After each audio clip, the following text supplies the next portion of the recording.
जो इन पहाड़ आगे इस तरफ कुछ और सा है और दूसरी तरफ कुछ और ताना बेचन और खरीदन का रिवाज बरसों तो चले आ रहा है जिसने नाता का वैसे 5 बार नाते बैठी हूँ मैं 5 बार। यो शरत मंजूर होनी समझना है छोरी तो मेरी से और मेरी के लगा बैठी सब हंसते हैं मेरे पे। पिंकी की बात नाते चली गई। पिंकी के दोनों बाप। पिंकी भी छोटी है कांची या लायक कोनी ताऊ मैं ब्याह करने खातिर तैयार हूँ। ब्याह करने खातिर तैयार हूँ। मैं कोनी मानुस ब्याह है। खबरदार नारायण जब मेरी छोरी का हाथ दिलाए तो और जाना तो नहीं पड़ेगा। 7 दिन के भीतर और जाने की सारी रकम का इंतजाम कर लिए, नहीं तो तेरी छोटी छोरी ने खा जाऊंगा मैं। हाथ लौटती पहले सोच लिए, जानता नहीं तू मना। अरे मना शीशे दे रखे बाप से। तोरा बाप कोनी तू दलाल है। जिस बात खत्म करने लेके आया था ना, वो बात कोनी रह रही। 2,000 रुपये देंगे मैं भगवान के लिए समझो। राजी अरे रोज के लिए मुफ्त में सोगी तो मैं जिंदा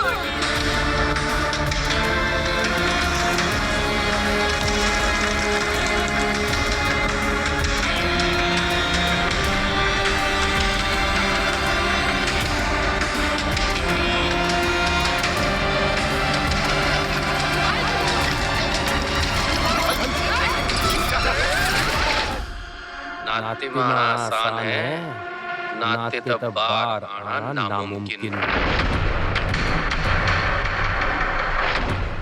जीवी भाभी तू नाते बैठी लाख रुपया की खातिर 100 लोग गेल सोन तो बढ़िया से एक की गेल 100 तो ये कहानी साउथ राजस्थान में जीवी और उसकी बेटी पिंकी के अराउंड है, जहां नाता प्रथा के प्रेशर में मां सर्विल के लिए स्ट्रगल करती है और पिंकी अपने सपने छोड़कर मां को बचाने के लिए चाइल्ड मैरिज के लिए मान जाती है।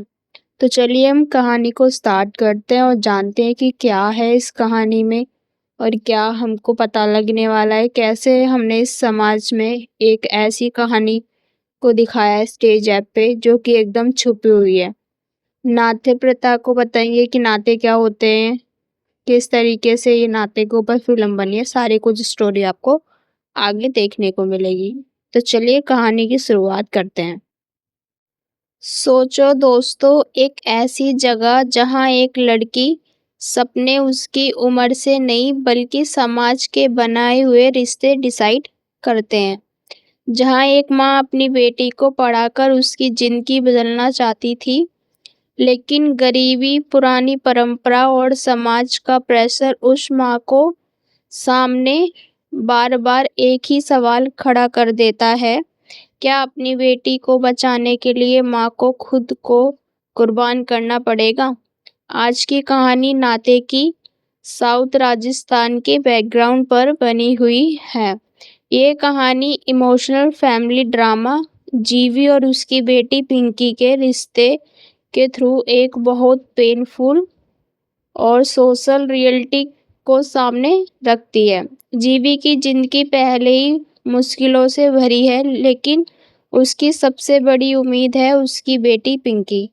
पिंकी पढ़ना चाहती है, कुछ बनना चाहती है, अपनी माँ से बिल्कुल अलग जिंदगी जीना चाहती है, लेकिन फिर उन दोनों की जिंदगी में नाता नाम का वह परंपरा आ जाती है जो उनके फैसलों को उनसे छीन लेती है। और यही है शुरू से होती है एक माँ बेटी की ऐसी कहानी, जहाँ हर फैसले की कीमत बहुत बड़ी है। तो दोस्तों, कहानी की सेंट्रल कैरेक्टर है जीवी। जीवी ने जिंदगी में सुख बहुत कम देखा है। कम उम्र में शादी, मुश्किल घर परिवार और गरीबी ने उसकी जिंदगी को ऐसे मोड़ पर लाके खड़ा किया है जहां उसके पास अपने लिए सोचने का वक्त ही नहीं। उसकी जिंदगी में अगर कोई सबसे बड़ी वजह है जीने की, तो वो है उसकी बेटी पिंकी। जीवी चाहती है कि पिंकी की जिंदगी उसकी तरह ना हो। वह चाहती है कि पिंकी स्कूल जाए, पढ़े, अपने पैरों पर खड़ी हो और सबसे इम्पोर्टेंट अपनी जिंदगी के फैसले खुद करे। जीवी जानती है कि उसके पास पैसे नहीं हैं, सहारा नहीं है, लेकिन एक माँ के पास अपनी बेटी के लिए उम्मीद होती है और जीवी इसी उम्मीद के सहारे पिंकी को आगे बढ़ाने की कोशिश करती है। इसमें बात करेंगे हम जीवी की बेटी पिंकी के बारे में। पिंकी अपनी माँ से बहुत अटैच है, लेकिन पिंकी सिर्फ एक बेटी नहीं है, वो एक ऐसी लड़की है जिसके सपने, ड्रीम्स हैं। स्कूल में उसकी क्यूरोसिटी देख करके समझ आता है कि वो बहुत पढ़ना चाहती है और पढ़ाई को लेके बहुत सीरियस है। टेक्नोलॉजी और कंप्यूटर जैसे सब्जेक्ट उसके लिए एक नई दुनिया की तरह हैं। उसके लिए स्कूल सिर्फ पढ़ने की जगह नहीं है, बल्कि अपनी प्रेजेंट सिचुएशन से बाहर निकलने का एक रास्ता है। पिंकी के सपने सिंपल है, वो कुछ सीखना चाहती है, अपनी माँ को अच्छी ज़िंदगी देना चाहती है और एक दिन अपने फैसले खुद लेना चाहती है। लेकिन ऑडियंस को धीरे धीरे समझ आता है कि पिंकी के सपने जितने बड़े हैं, उस आसपास की दुनिया उतनी ही छोटी सोच में बंधी हुई है। नाते की परंपरा। हम जानेंगे कि नाते की परंपरा क्या होती है, नाता क्या होता है। अब कहानी का सबसे इम्पोर्टेंट एलिमेंट सामने आता है, नाता। नाता एक ऐसी सोशल कस्टम है जिसका असर फिल्म के कैरेक्टर की पर्सनैलिटी लिविस पर बहुत गहरा पड़ता है। जीवी खुद इस सिस्टम का दर्द झेल चुकी है। उसके लिए रिलेशनशिप सिर्फ दो लोगों का रिश्ता नहीं रह जाता, उसमें पैसा, समाज, आदमी की पावर और औरत की मजबूरी सब कुछ जुड़ जाता है। और यही वजह है कि जीवी जब अपनी जिंदगी को नॉर्मल तरीके से चलाने की कोशिश करती है, तो समाज उसे बार बार उसकी पुरानी रियलिटी याद दिलाता है। जीवी एक माँ है, वो अपनी बेटी को इस दुनिया से बचाना चाहती है, लेकिन जिस सिस्टम से वह खुद नहीं बच पाई, उस सिस्टम का प्रेशर अब पिंकी तक पहुंचने लगता है। जीवी के सामने सबसे बड़ा प्रैक्टिकल प्रॉब्लम है पैसा। गरीबी सिर्फ खाने की प्रॉब्लम नहीं होती है, गरीबी इंसान की चॉइस भी कम करा देती है। जीवी मेहनत करती है, काम करती है, हर पॉसिबल तरीके से पैसे जोड़ने की कोशिश करती है, लेकिन जितना पैसा चाहिए उतना आसानी से जमा नहीं हो रहा था। और जब एक माँ के पास पैसे कम पड़ते हैं, तो समाज उसके सामने अक्सर उसकी बेटी को ही सॉल्यूशन की तरह रख देता है। यही कहानी का सबसे पेनफुल पॉइंट है। पिंकी की पढ़ाई एक तरफ है और फैमिली की फाइनेंशियल प्रॉब्लम दूसरी तरफ। जीवी चाहती है कि बेटी पढ़े, लेकिन सॉल्यूशन उसे मजबूर कर रही है कि वो पिंकी के फ्यूचर के बारे में बिल्कुल अलग तरह से सोचे। जीवी के सामने एक बहुत बड़ा मोरल कॉन्फ्लिक्ट खड़ा हो जाता है। एक तरफ उसकी बेटी का फ्यूचर, दूसरी तरफ उसकी खुद की सेफ्टी और सर्वाइवल। जीवी हर पॉसिबल रास्ता ढूंढने की कोशिश करती है। वो मेहनत कर सकती है, लोगों ने मदद मांग सकती है, अपने लेवल पर पैसा अरेंज कर सकती है, लेकिन वक्त उसके फेवर में नहीं है। समाज का प्रेशर बढ़ता जाता है और इस प्रेशर में पिंकी को भी धीरे धीरे समझ आने लगता है कि उसकी माँ कितनी बड़ी प्रॉब्लम में है। पिंकी के सामने अब एक ऐसा डिसीजन आने वाला है जो उसकी पूरी जिंदगी बदल सकता है। पिंकी के लिए माँ सब कुछ है, वो अपनी माँ को परेशान नहीं देख सकती, लेकिन दूसरी तरफ पिंकी की अपनी भी एक जिंदगी है, उसके ड्रीम्स है, एजुकेशन है, फ्यूचर है, और अब वो फ्यूचर एक ऐसा डिसीजन के सामने खड़ा है जिसे पिंकी ने खुद चॉइस किया है। यह फिल्म माँ बेटी के रिलेशनशिप को सबसे इमोशनल बना देती है। जीवी पिंकी को प्रोटेक्ट करना चाहती है, पिंकी जीवी को प्रोटेक्ट करना चाहती है। दोनों एक दूसरे के लिए सेटिफिक्स करना चाहते हैं, लेकिन प्रॉब्लम ये है कि दोनों के सेक्रीफाइस का फायदा उन्हें नहीं बल्कि वो सिस्टम उठाता है जो उन्हें मजबूर कर रहा है। सिचुएशन इतनी डिफिकल्ट हो जाती है कि पिंकी अपने ड्रीम्स के सामने अपनी माँ को रख देती है। वह सोचती है अगर उसके एक डिसीजन से उसकी माँ बच सकती है तो शायद उसे अपने ड्रीम सर्टिफाइड करने देने चाहिए।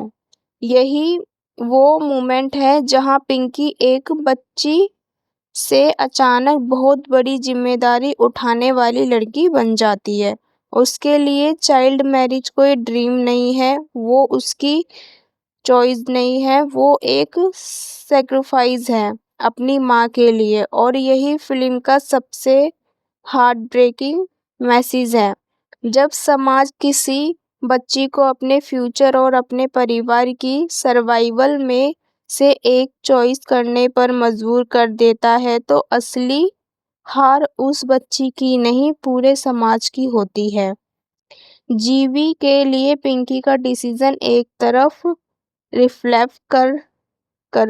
रिफ्लेक्ट लाकर आता है, लेकिन दूसरी तरफ उसका दिल तोड़ देता है, क्योंकि एक माँ अपनी बेटी को इसलिए नहीं पढ़ाती कि एक दिन वो अपने सपने छोड़ दे। जीवी ने पिंकी को पढ़ाने के लिए इनकोर्स किया था। उसने चाहा था कि पिंकी अपने पैरों पर खड़ी हो, और अब वही पिंकी अपनी माँ के लिए अपनी जिंदगी का सबसे बड़ा सेक्रीफाइस करने को तैयार है। जीवी के अंदर गिल्ट है, दर्द है, गुस्सा है और सबसे ज्यादा हेल्पनेस है। वो चाहती है कि कोई ऐसा रास्ता मिल जाए जहाँ ना पिंकी को अपने ड्रीम्स छोड़ने पड़े और ना उसकी माँ को अपनी डेडलाइन की सेक्रीफाइस करनी पड़े। लेकिन समाज का प्रेशर इतना पावरफुल है कि जीवी अकेली पड़ जाती है। फिल्म का एक क्लाइमैक्स सिर्फ एक फिल्म का डिसीजन नहीं है, यह एक सवाल है, क्या पुरानी परंपराओं के नाम पर किसी इंसान की जिंदगी का फैसला किया जा सकता है? क्या गरीबी की वजह से एक लड़की के ड्रीम्स खत्म कर देने चाहिए? और क्या एक माँ को अपनी बेटी को बचाने के लिए खुद को सेक्रीफाइस करना ही पड़ेगा? जीवी और पिंकी की कहानी यही ऑडियंस को इमोशनली हिट करती है, क्योंकि उन दोनों ने किसी और का बुरा नहीं किया। उनकी गलती सिर्फ इतनी है कि वो एक ऐसे सिस्टम में पैदा हुई हैं जहां उनके डिसीजन पर दूसरों का कंट्रोल है। आखिर में नाते हमें सिर्फ जीवी और पिंकी की कहानी नहीं सुनाते, ये हमें बताते हैं कि परंपरा और मजबूरी के नाम पर सबसे ज्यादा कीमत अक्सर औरत और बच्चियां ही चुकाती हैं। पिंकी के ड्रीम्स, जीवी की डिटेनिटी और दोनों की फ्रीडम सबसे एक सवाल के सामने खड़ा हो जाता है, क्या सिर्फ इसलिए कि कोई परंपरा पुरानी है वो सही भी है? जीवी एक माँ है जो अपनी बेटी को बचाना चाहती है, पिंकी एक बेटी है जो अपनी माँ को बचाना चाहती है। दोनों एक दूसरे के लिए सेक्रीफाइस करना चाहते हैं, और इसी रिलेशनशिप में फिल्म की सबसे बड़ी इमोशनल पावर छुपी है। नाते का असली मैसेज यही है, किसी भी बच्चे को अपने पेरेंट्स की मजबूरी का सॉल्यूशन नहीं बनना चाहिए। किसी भी लड़की के ड्रीम्स को समाज की परंपरा से छोटा नहीं समझना चाहिए, और किसी भी माँ को अपनी बेटी की जिंदगी बचाने के लिए अपनी जिंदगी कुर्बान करने पर मजबूर नहीं होना चाहिए, क्योंकि रिश्तों की असली कीमत पैसे से नहीं होती, और एक बेटी की जिंदगी किसी भी परंपरा से ज़्यादा कीमती नहीं होती। यही थी नाते की कहानी। अगर आपको ये मूवी एक्सप्लेनेशन पसंद आई हो तो वीडियो को लाइक करें, चैनल को सब्सक्राइब करें और कमेंट करें, बताएं आपके हिसाब से पिंकी ने सेक्रीफाइस किया, क्या वो मजबूरी थी या समाज की हार। मिलते हैं अगली कहानी में, तब तक के लिए अपना ख्याल रखिए और चैनल को ज़रूर से सब्सक्राइब कर लीजिए क्योंकि आपको इसी चैनल पे और भी मज़ेदार मूवी की कहानी सुनने को मिलेगी। चलिए मिलते हैं नेक्स्ट वीडियो में।